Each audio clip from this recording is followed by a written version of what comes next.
Okay,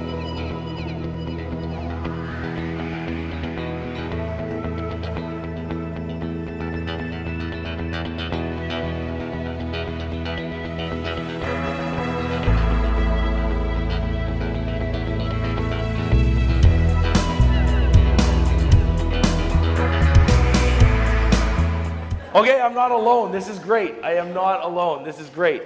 Mine is a good cry, though, not a bad cry. So back in February, I decided after 4 years to leave the Canadian Football League and to join ING Direct. And I'm going to flip to our next slide here so that you guys can just remember how we are today with the hashtags and stuff. So I decided to leave the Canadian Football League and join ING Direct. As you guys know now, social media news can travel really quickly, and it traveled very fast. I spent 4 years as part of an amazing community at the Canadian Football League. Lots of fans and friends across the country. And I didn't really know what to expect. It was a hard decision to leave the Canadian Football League, but a great decision to join a company like ING Direct, as you'll see throughout this morning. So I walked out of the office after a few people started tweeting that I was leaving, and I just went and sat in the park and started watching my Twitter feed, and the @replies started pouring in. And it was February, it was cold. It was not the wind and the snow that made me cry, but the sentiment and the outpouring of love from the fans across the Canadian Football League. And it wasn't until that moment I'd realized that I'd actually built a community. I never entered social media at the Canadian Football League to build a community. That wasn't my goal. I was just another football fan who happened to have a computer inside the league office, who happened to have access to players, who happened to have access to the cool things that the Canadian Football League was doing, and I just shared that with people. Someone had an issue, I gave them my cell phone number. They'd call me if I came to Calgary. I'd go for breakfast with some of our fans. Wherever I went, I did my best to serve people, and as you'll see this morning in some of the examples, I don't think anything I'm going to show you this morning is going to be revolutionary. I think social media is very simple. I've got 5 points I'm going to go through this morning on how I think is the best way to build a community. Are they the only 5 ways? Probably not. There's probably a lot of great ways out there, but these are the 5 that have worked for me. I have simple examples, and I have examples that aren't going to blow your budget, because oftentimes you'll go to a talk and people will give you the $500,000 solution, which doesn't apply to not-for-profits, doesn't apply to community groups, and doesn't apply to most small businesses either. So I'm hoping what I show you today, you'll be able to take some of it away and you'll be able to use it either in your personal life or for the business that you're representing here today. So I like to remind people social media is a commitment. It's not a campaign. It's ongoing. You can't just turn it on and off. You can't just tweet for a few hours or Facebook for a few hours and disappear. So just remember that this is ongoing. Once you start, it's pretty hard to stop. So I'm going to go through 5 case studies today. The first 2 are going to be Canadian Football League related.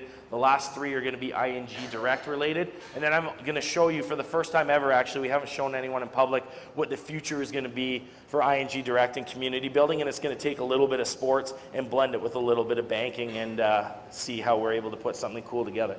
So the first principle we're going to go through today is KISS. I know everyone has their usual definition of KISS. My definition in this case is keep it significant and shareable. It's one of the most important things to remember when doing social media and especially building a community. Ask yourself, do I care before you post something? And why should I care? Why do I care? Why would this matter to anybody before you put it out there? So what we did at the Canadian Football League is we created the CFL.ca online water cooler. We were sitting around one day at the office and we thought, well, there's all these great conversations during football games. People are tweeting, we're getting hundreds and hundreds of tweets, and we have 4 games a week, and there's no real way to save these or to promote these or do anything with it. And we thought, well, people used to congregate in the water cooler. They used to have, chats in their office, but Twitter's become the new water cooler. So what we started doing is whoever's job it was that night to run the game, they would take the best tweets, funny tweets, tweets about significant things that happened, if there was a major injury, if a quarterback threw 5 touchdown passes, whatever was the big thing. As you can see on the slide there, or hopefully you can see on the slide here, we've got the hot topic of the week, and then we just had other things that were driven by the community. And what we did is this would go up every Thursday at noon. Now this is important because it was consistent. It went up every Thursday at noon, and the one week where we didn't get it up Thursday at noon was the week we realized that people actually liked it, because we got slammed on Twitter and Facebook and everybody said, well, where's my water cooler? I've been waiting to see the water cooler. And then we realized we started to build this community of people that live for the water cooler. It became a badge of honor for people to say, I made the CFL water cooler. And week after week, we'd put the best tweets. People started tweeting at us, come on, put me in the water cooler. Like I made a funny joke, like put it in, and there's this one guy out there who goes by the handle Spitzka, who to this day still thinks I banned him from the water cooler. It's not true. Now he thinks I banned him from banking at ING, but that's not true either.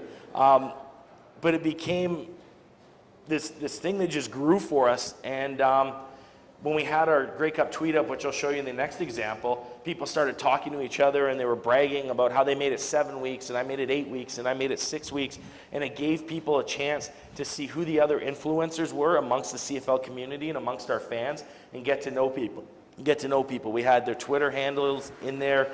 We also pulled from Facebook, and we pulled from polls, and for me, it was significant. It gave people a chance to be on the front page of the website of the league they love so much, and it also gave us a chance to sort of aggregate good content in one place. So that's the CFL.ca water cooler. The second one I'm going to show you is the Grey Cup tweet up. We threw 3 Grey Cup tweet ups.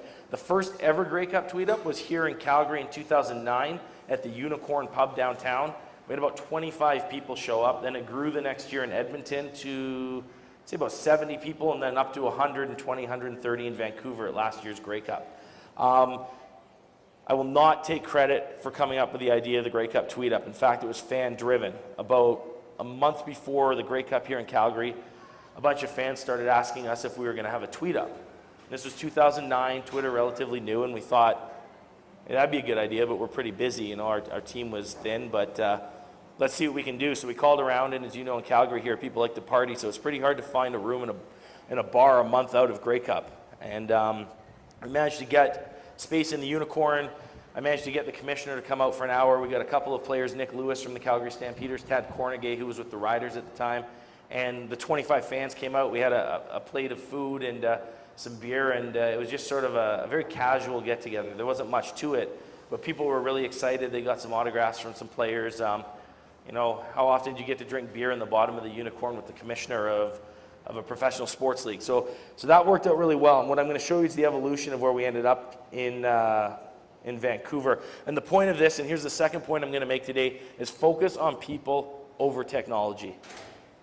This is one of the most important things I'm going to share today, in my opinion, because there's this obsession to bring in technology to solve your problems, and how are you publishing, and what services are you using to publish, and let's build crazy apps, and let's do all these crazy things. At the end of the day, social media is about people. It's about connecting with people. It's about relationships. And I'm going to steal from, in my opinion, one of the greatest people in the world, and that's Isidore Sharp, the founder of Four Seasons Hotels. And he talks about the golden rule. And if you only take one thing away from here today, please take away the golden rule. Because this is very important. If you treat people well, the way you would like to be treated, they will do the same. So I had no guidebook when I started doing social media for the Canadian Football League. This was my guidebook.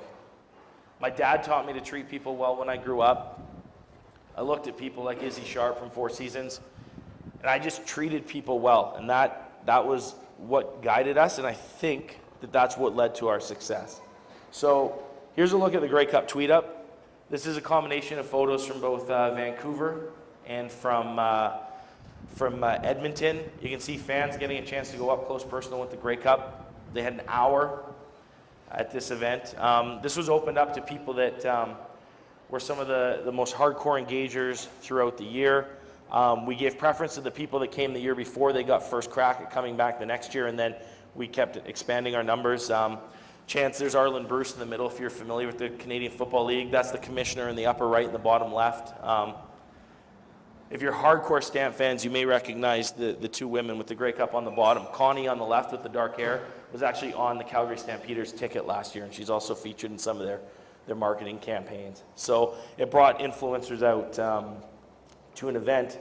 And one of the things we did there, imagine you show up at an event and you don't have tickets to the game, and they say, okay, everyone that doesn't have tickets, come stand up on stage. And you're going, okay, sure. And then we have a rock, paper, scissors tournament for 2 tickets in one of the best sections of the stadium. So we did this in Edmonton in our second Grey Cup tweet-up, and we did this in Vancouver last year. When we first did it, we had no idea what was going to happen. It's rock, paper, scissors. Like who knows? There's no real skill. Someone may argue me on that. But so the first time we did it, it was best of 5 in the final. We paired people down, best of 5 in the final. A young woman from Calgary won the first 2 over an older gentleman from Edmonton. And we thought, oh, it's going to be a wash. It's 2-0. And then he comes back, 2-1. And then he comes back with a massive paper throw, and it's 2-2. So it's like, all right, what's going to happen? We've never done this before. And everybody's ready. They're all set to throw down. Boom, they both throw rock. So it's still tied. And we're going, wow, this is actually really exciting. And all of a sudden you look around and everybody's like on top of you. And then she throws down paper, he throws down rock, and she slams down on the rock on him, and she wins 2 tickets to the Grey Cup. And, you know, it was fun. And then this year, the gentleman on the left there, Kevin, he won the final. And he beat the woman to his right, Colleen is her name. And everybody started chanting, take her, take her, take her, take her. So he took her to the game. He split the tickets and he took her to the game, and they went to the game. And Kevin works in social media for a professional sports team. And Colleen is a hardcore Riders fan, which I'm sure people here won't get into that. She'd come up from Ottawa. She was visiting her friend. Was just hanging out, going to the parties, because that's what Grey Cup's about. And then they end up going to the game, and now they're friends. They tweet back and forth to each other. They had a great time at the game together. And this became sort of like this amazing story. People were like, how cool is that? Guy wins, $500 worth of Grey Cup tickets, and then he just brings a random stranger that he never met. And I'm going to show you the next part of this, which I thought was really cool. So how about winning VIP sideline passes to the halftime show playing heads or tails? These are easy things to do. I'm not telling you guys anything crazy. And if you look at the woman on the left there, she's pretty excited. So let me take you through it. That was the moment she realized she won. There was like that pause of, did I just win? And then, oh my God, I'm going to go down and watch the halftime act on the field 2 feet away from the stage at the Grey Cup. And what happened here was that we were trying to figure out how we have these 4 passes from Pepsi for VIP. How are we going to give them away? Someone said, we'll do the heads or tails game. And I said, what's the heads or tails game? It's pretty simple. Everyone's going, well, probably involves flipping a coin, right? So literally, you tell the room, touch your head if you're heads, and you stand on that side, and you say, touch your tail if you're tails, and you stand on that side. MC flips a coin, it's heads, okay, everyone tails, you're out. Everybody come back in, and you just whittle it down, and we were down to 5 people. So if it went heads, the 2 won. If it went tails, there'd be 3 left, and so we'd have to keep going. So these 2 won, and they got to go down on the field and watch the Pepsi Max halftime show featuring Nickelback. No reaction? Okay, I just wanted to just testing the room, see where we stand on Nickelback. So what was the takeaway? This is one of the other things. So I throw up this data as you look at it. Always do a post-event survey, because your mind will be blown like mine was when I read this. Because I just showed you all this cool stuff, commissioner, players, Grey Cup, right? I'm going, my favorite part of the tweet up was, well, everyone's going to say commissioner or Grey Cup, right? Wrong. Completely wrong. This was the data from the Vancouver tweet up, the last one we ran, but it was almost identical to the one before that from Edmonton as well. 47% said meeting other fans was their favorite part of the tweet up. That's when I started realizing, hold on, we've got a community here. This is about community. The other stuff is nice. The other stuff's nice. It's great to have that other stuff, and you should. But this was amazing that it was about the other fans. And this is some of the things that people said to us in the open comments in our survey. I enjoyed putting faces to the many people I've been tweeting at all season. People talked about it as if it was a family reunion. We have a tighter-knit community than any other professional major sport. And having this event every year just converts more casual fans into hardcore fans. You start talking about ROI. What is the ROI? We are converting people over, and I'll show you what it translated to in Vancouver. I felt like royalty. It was the best part of Grey Cup for me. A few people said this was better than the game for them, because they got to reach out and love the league that they love, and they got loved back by that league. So this is the insight. This is what we boiled it down to. The CFL brings the conversation into its house and makes sure that the league is at the center of that conversation by creating a community where fans can interact. You want to be at the center of where your clients, your community, your fans are talking. You want to be at the center of where that conversation is. See a few people taking pictures of the screen. I'll hold on a second. Good. So what happened? I got a call. I was back home with my family in Vancouver for the Christmas holidays. I got a call one morning from the guys at Hootsuite, who, for those unfamiliar, they produce a social media publishing dashboard and analytics. And they said to me, "You're never going to believe this, but Grey Cup was the top trend in Canada on Twitter last year." And I was shocked because I thought, well, there's Justin Bieber's always trending, and there were a lot of big events that went on. There were some uprisings around the world, etc. And they had run the analytics on this in late November, just before the Grey Cup. It was done down, I believe, in New Jersey. And they reran them. They decided to rerun them one more time in late December. And the woman in New Jersey said, "There's this weird thing. I don't know what it is. It's some kind of tournament about a cup or something that all of a sudden is showing up on our data list." And I guess the Grey Cup didn't make it down to New Jersey. But as proud Canadians, we know what the Grey Cup is. And so she sent the data up. And the guys at Hootsuite, because they're in Vancouver and this was in Vancouver, were like, "Whoa, hold on. And then they called me and said, "You won't believe the data we just got." And there's a few reasons for this. So we had a ton of players from both teams on Twitter during Grey Cup. We had two organizations, the Blue Bombers and the BC Lions, that were extremely committed to social media. We had the league that was behind it, but it extended, thanks to things like the Tweet Up, to the broader community. And Vancouver, a very digitally savvy city, a city that has like free Wi-Fi in a lot of places and venues, it all came together to create a perfect storm because people touched people that weren't necessarily going to go to an event, that came to an event, that tweeted about it. We had our hashtag plastered everywhere, and it took a lot of cooperation from the teams, from players, from fans to use this hashtag. And this is a little off topic on this point, but when you think up an event, people often save the hashtag for the end. That should be the first thing you think about is the hashtag, and you should plaster it everywhere and promote it everywhere as much as you can. We had hashtag 99GC, 99th Grey Cup, everywhere. They were on t-shirts handed out at the Tweet Up. They were on our website for a month in advance. They were on every newsletter we sent out. They were on Facebook. They were on Twitter, and it was consistent Grey Cup after Grey Cup. So people started using hashtag 100GC to talk about this year's 100th Grey Cup before we even got there because people started realizing the pattern. So same thing. Here we've got our hashtag SMByyc. It's consistent. People know. So think about your hashtag. It's very, very important. So here's where we transition over to banking, and we're going to use someone familiar to most Calgarians, Henry Burris, your former quarterback. And he was actually involved with the launch of the Thrive checking account for ING Bank. We're going to take a look at that Thrive checking case study here. And this is the third point now, if you're writing them down, the third point. Building a community takes both online and offline.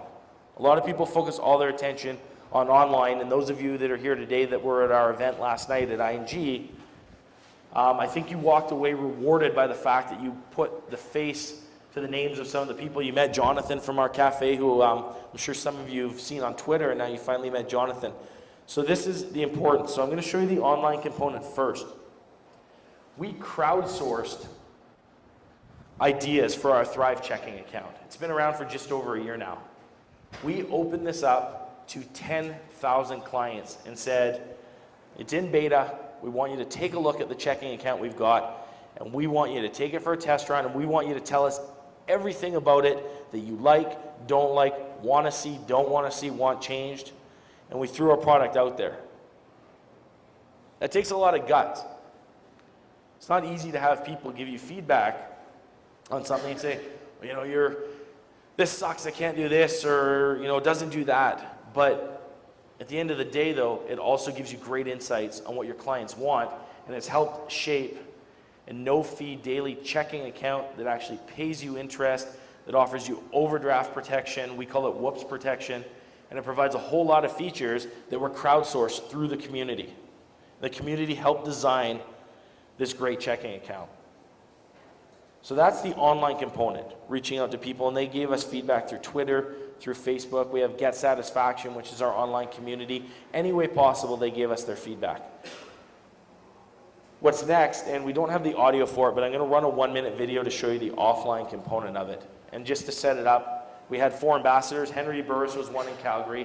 We had Trevor Linden, former Vancouver Canuck in Vancouver. We had Amber Mack, who's a digital specialist in Toronto. And then we also had a woman named Tammy out in Montreal who's a comedian, and she was in Montreal. They each had to spend money, and whoever spent their money the fastest got extra money donated to their cause. Henry Burris was the winner, that's why you saw him there. I'm going to see if I can not put this microphone near these speakers and let you watch the video.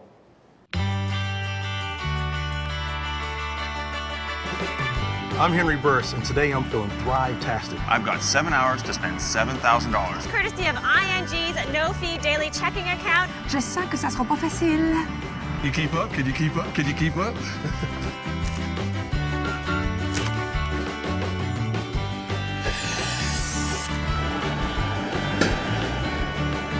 The kids are going to be so happy.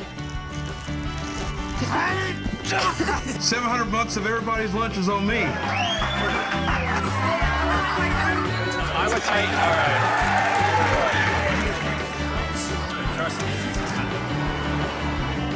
That's amazing right there. Excuse me, everybody. I'm here to hand out some money today. You have an account with ING? Okay. Can I put some money in there? Hey, for you, wear what you're wearing. That's how we launched our Thrive checking account. It was trending across Canada, millions of mentions, etc. So that was the offline component. So there's obviously the online of using people, but we also took it offline to activate. And those of you who were at our event last night in Calgary, you saw that our hashtag was trending in Calgary. And you need to bring people together to sort of close the loop, to have that face-to-face. And for me, that's very important. That's one of the things that I find is most important in social media, is having that face-to-face interaction. So regardless of what you do, regardless of what your business is, you can bring your clients in, you can bring your customers in. Take the 5 people that tweet at you the most, or Facebook with you the most, or who are most passionate about your business, bring them in. We were at WestJet yesterday, great Calgary company, very good on social media. Same thing. They just signed a new deal with Bombardier for new planes. And they've got some people on their Facebook page that love planes. They love the technical aspect of the planes. They told me they posted a photo of a plane landing and asked people what degree the wing flaps were at. I don't know anything about planes, but apparently people were arguing, and then someone said, no, the wind's this. And they started judging what the wind was based on a photo. And someone said, well, how do you know what the wind is based on the photo? And the guy said, well, you can see the wheat blowing down below, so it's on this angle. And you know, those are the people you want to bring in to your office, to go for a coffee with. Those are the people that love your brand. Find those people, embrace those people, meet those people, take care of those people, because they'll take care of you when you need them most. Forward banking launch. So if you noticed, those of you familiar with ING Direct probably remember Frederick, the Dutch guy, call, save your money. So Frederick was with us for about 13 and a half of our first 15 years. We were, as it was mentioned earlier, we were primarily a savings account, a place where, as Kevin mentioned, you send your check off and we link you up with your bank account and you put your savings with us. That's not us anymore. We are now a full service bank. We have mutual funds, we have TFSAs, we have our Thrive checking account. We are now full suite banking. So we launched forward banking in April to let people know we are no longer save your money. We're still trying to help people save, obviously, with no fees, as you can see. But we are now forward banking. So we were really excited. We'd put a year and a half worth of effort into coming up with new creative, and I'm sure there's people in the room that have been through a brand relaunch and worked with your agency, and you get really, really, really invested in what you're going to do, and you're so excited to finally share this brand with the world. We'd built this content plan for 2 weeks. We had it down to the hour, what was going to go out on what social platform. Everyone was ready to roll. Everyone had their marching orders. And the point is how you handle the bad situations will be what matters most. And you're going to see how we handled what we thought would be a good situation but it turned out challenging for us. So we built this buzz. We made this crazy new commercial. If you haven't seen it, download the ING Direct Forward Banking commercial. You'll see things blow up in slow motion with great music. It's really cool.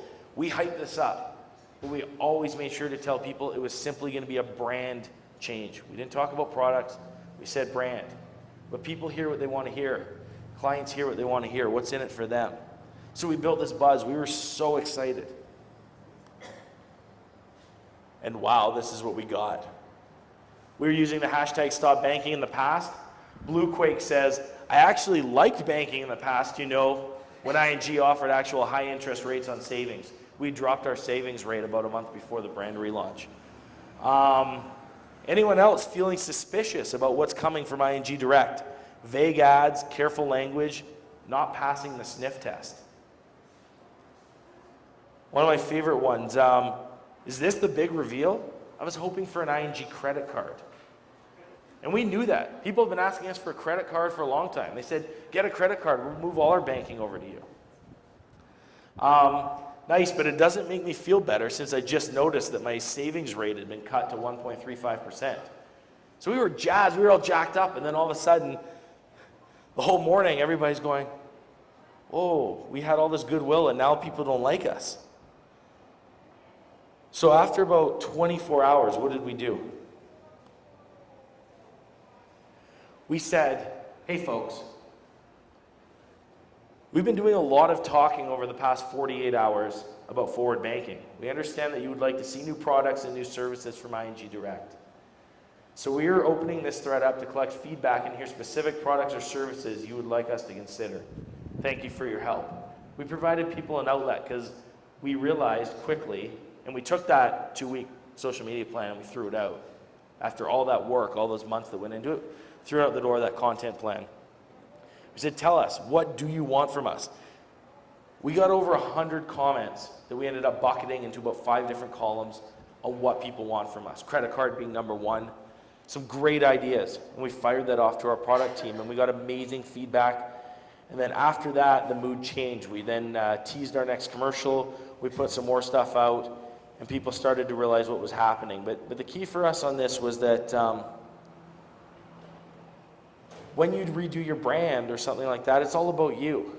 But people look at it from their point. The clients go, well, what's in it for me? Really, there was nothing in it for them, and this was targeted at trying to acquire new clients and let new people know what our brand was about. And our Facebook page is our current clients, our current advocates, and there was really nothing in it for them at the time. There will be as we continue to evolve forward banking, and some of it's going to be shaped by this one Facebook post here today. So the point is how you handle the negative situations are what matter. We take a look at, Chrysler, they had their issue. I'll let you Google it. I don't want to get into too many of these. Labatt had their issue recently. How you handle it is what matters, and that's how people are going to remember you. You can be the best company on social media 364 days a year, but people are going to remember you for how you handle that crisis. So make sure you're nimble enough to handle that crisis. Don't get stuck to that 2-week social media plan that you have and go, oh, well, this is what we planned. We're going to just keep pushing stuff out. You have to be ready to read and react, and you have to be able to do it quickly, and don't panic. If there's any senior executives in the room, do not panic. Do not pressure your social media team. Listen to them. Do not be scared of the negative. Do not be scared of the feedback. This will be the best time to find out what people really think about your brand and how you can fix it. Embrace it, because this is the value of social media right here, is in the negative situations. The next one I want to talk about is the social CEO. Unfortunately, our CEO couldn't be here today. Those of you that were at our cafe last night, I hope you got to engage with Peter. And the point of this one is your primary focus should be on building loyalty and retention. I know everybody wants to sell through social media. I know you want sales. I know you're being asked for your ROI. But if you try and sell at people in a venue they don't want to be sold at, you're going to turn them off. People don't like people coming to their house. You don't like being stopped on the sidewalk at lunch by the people that are trying to grab you. The future and the war that's going to be won is going to be through loyalty and retention, hanging on to those clients that you have and having them advocate on your behalf and selling on your behalf. And in our case at ING Direct, our biggest advocate is our CEO. If you're not following him on Twitter, I'd advise it, CEO_ING Direct. He directly responds to people. He runs his own Twitter feed. He's one of the reasons why I'm working at ING Direct right now, because I started following him. He would talk a lot about leadership. He would talk a lot about the values of the company, what it's doing in the community, how it puts its employees first. And this is what happens when you have someone at the senior level being open, transparent, talking to clients, helping resolve issues for clients. He's become our biggest advocate. And he's now on Facebook as well. And I know you can't see this in the back, but these are two different threads where people had issues with the bank and they continued to press and they didn't like what our social media team was telling them. So I contacted Peter and I said, Peter, I need you to jump in on this. And Peter said, no problem. He jumped in. And on this one here, he got a response that says, hey, Peter, thanks for the personal response. Glad to see you on Facebook addressing concerns directly. Gord Nixon, who's the CEO of RBC, if you don't know, hardly ever gets back to me over at RBC, and I work there. That's on our Facebook page. Like, you can't buy this. The second one here,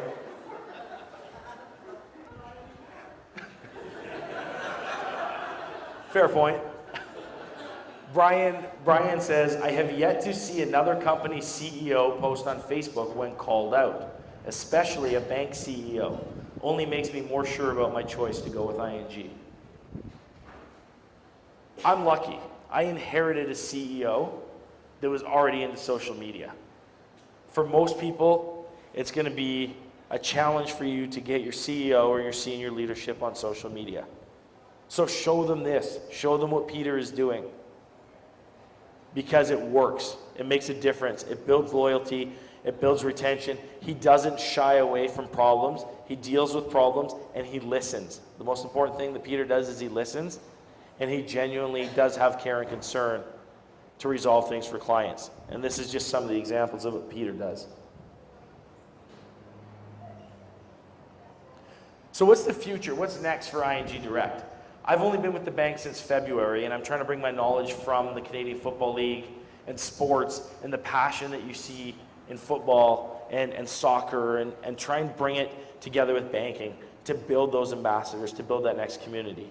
So this is the first time we've showed anybody this, and I'm going to debut it here today, and this is the future, in my opinion, or at least the start of building ambassadors. And this is a Tumblr feed. We're going to be launching a Tumblr, superstarsaver.tumblr.com, and we're going to be coming out with orange scarves. So I'm going to tell you a bit about the orange scarf, because there's a few things I think that are important. One, there is no branding on one side of the scarf. That's very important because you want people to wear your branded merchandise elsewhere. If you cover it in branding on both sides, people are not going to be interested in it. There is branding on the other side. We have produced 365 of these scarves for 2012. The only way you can get one is by engaging with us through social channels. People can nominate you, we'll hand it out to you, and we'll send it to you with a signed letter from all of the social media team at ING Direct. And that will be your badge of honor to wear around and say, hey, you know, I am a proud ambassador. It will go to people that have meaningful engagements, write good blogs, come to our defense on social media. This is how you'll get it. When the year ends, that's it for that year. We will come up with a new design and a new pattern for next year. How does the Tumblr feed come into play?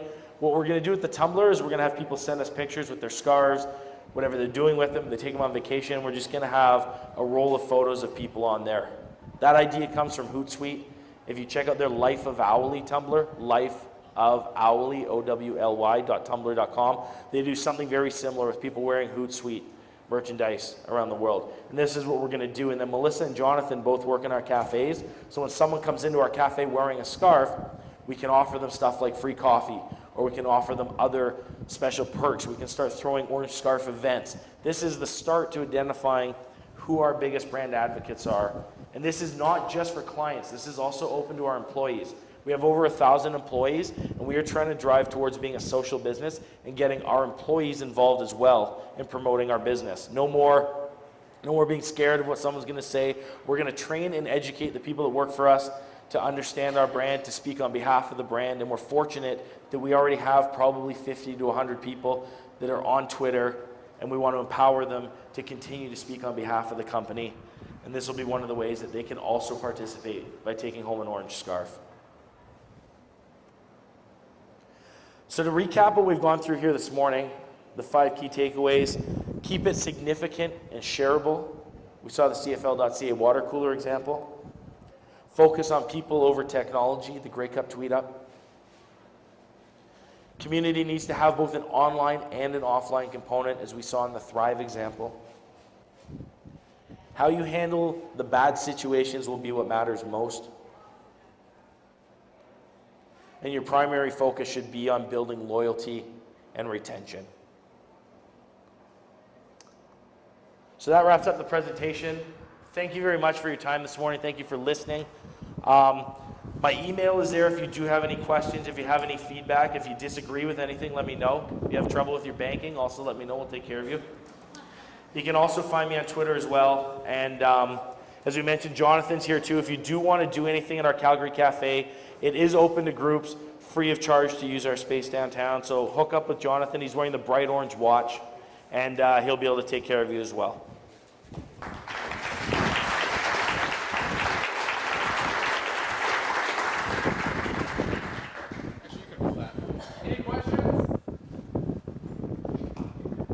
Okay, great, thanks. Let's see the socks. Yeah.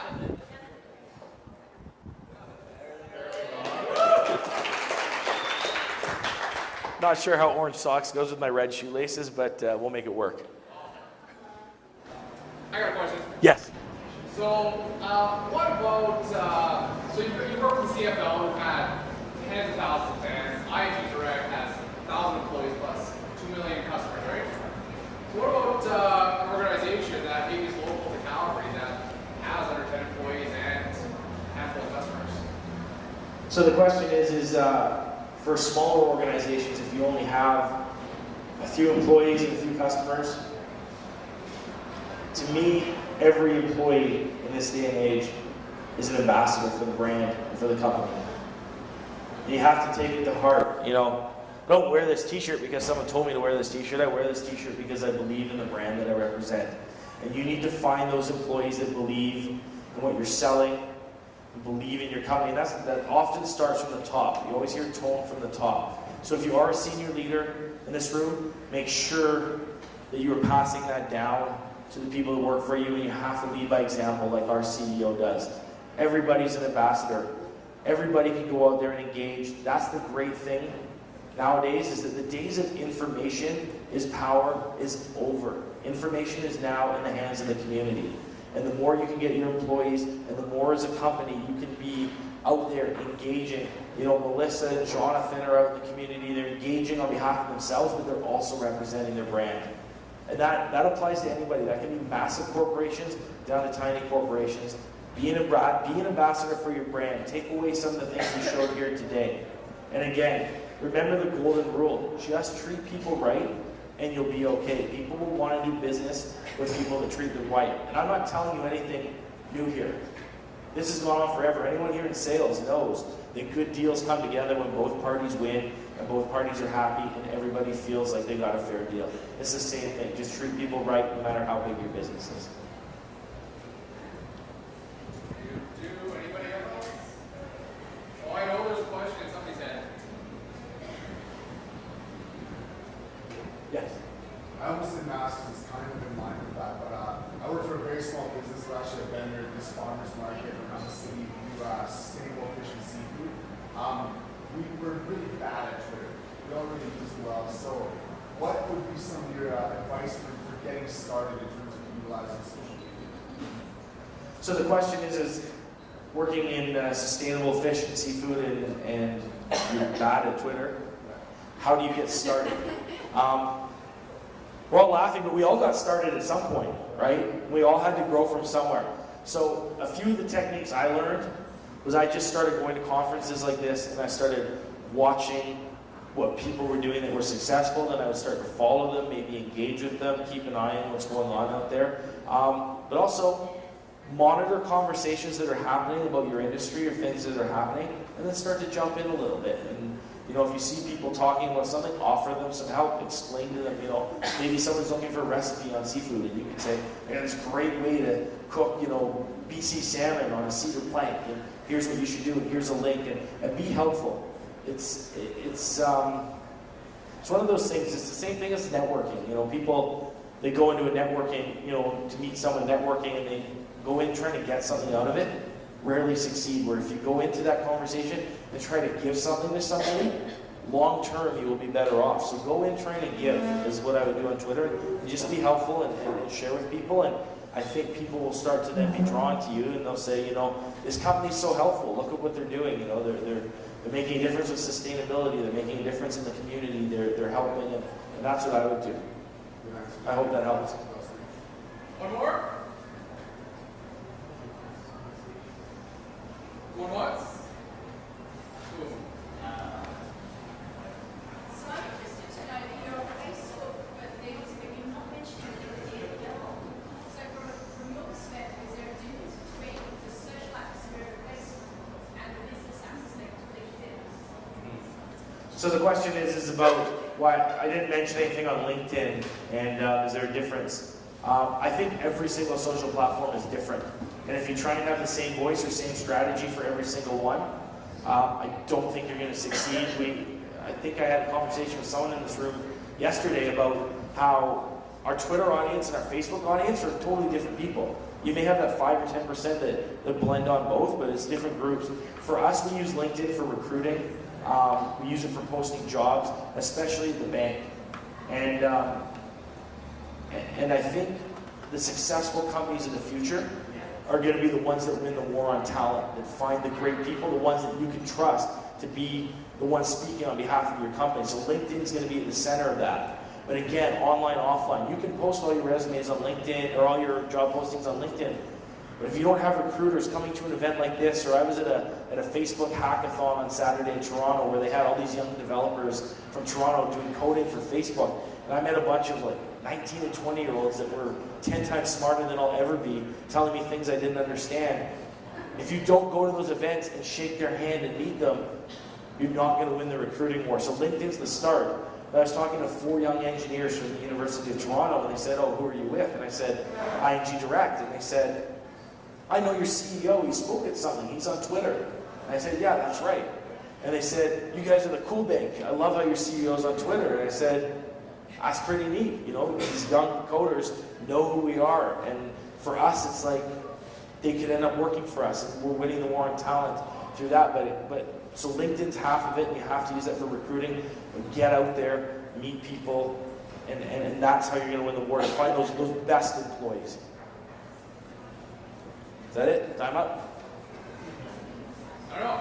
Any other questions? I'm happy to answer questions.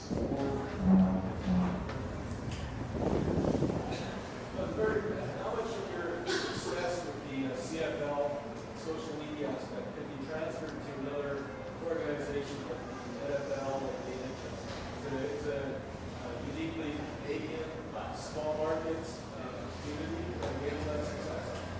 So the question is how much of the success from the CFL building community can be translated to another league? So the funny thing is when we started doing what we were doing on social media with the CFL, the NFL was finding its players for being on Twitter. They were chastising everyone for being on Twitter, saying you can't tweet before and after games. We just opened it up to the world. And it's funny how now the NBA had their social media awards the other night. All these leagues that hated social media are all of a sudden taking credit for being the best social media leagues in the world. And I'm not saying the CFL was the first or the best, but it's interesting how community wherever you are, and I think you can find those people, you can create that community. The NFL's a little more corporate, obviously, so it's a little different. If you've been to Grey Cup, you know what it's like. But I look at a lot of the NFL teams, I look at a lot of the NHL teams, they're building communities. The Vancouver Canucks have built this amazing community in Vancouver with some of the social media things that they're doing. Washington Redskins had a Foursquare thing when people did Foursquare, a lot more than they do now, where you checked into partner bars and you could win rewards. So they were driving all of their fans to their partner bars to watch the games together instead of being in their living room. So I think it doesn't matter what you're in, there will always be a community for what you're offering if what you're offering is good. Yes? Just wondering, especially in the case of banks and corporations, I mean, yeah, when you open up the forum, I can understand you greatly the criticism. So majority of them at least have 1% who's going to be the wingman groups, or maybe like a sort of vendetta. What do you do with deal with people? So the question is with a bank, you can be open and transparent, but you're going to get that 1% that has an agenda or is out to get you. We get it out a lot. We have this community cruiser that Melissa and her team uses to drive around to events. It's a Toyota FJ. So it uses a lot of gas, and we preach sustainability.